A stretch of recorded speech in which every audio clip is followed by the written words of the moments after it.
When Pep left Barcelona as a player, he was seen as finished. What he became next changed football forever.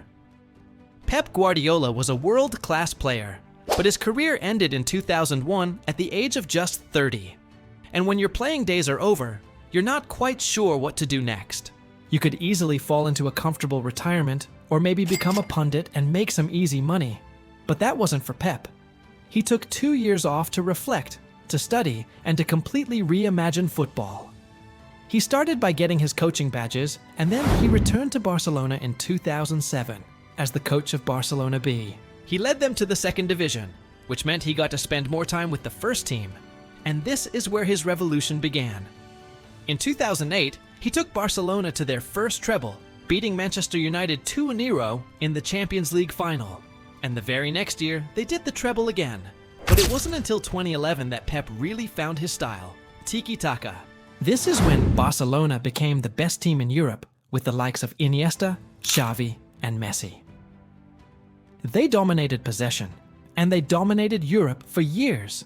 And when I say they dominated, I don't mean with big, strong players like Jose Mourinho's Chelsea or Alex Ferguson's Manchester United.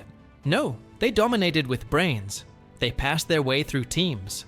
They were the most intelligent team in Europe. After winning everything there was to win at Barcelona, Pep left for Bayern in 2013.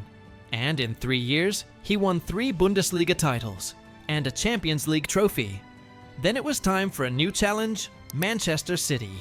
Now, the Premier League is the most competitive league in the world.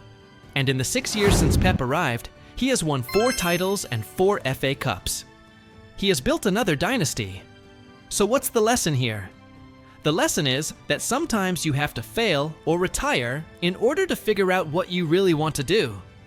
Sometimes you need to get knocked off your pedestal in order to reinvent yourself.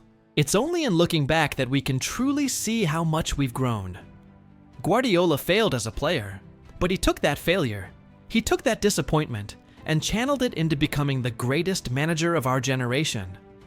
He didn't know it at the time, but that failure was the stepping stone to his historic innovation.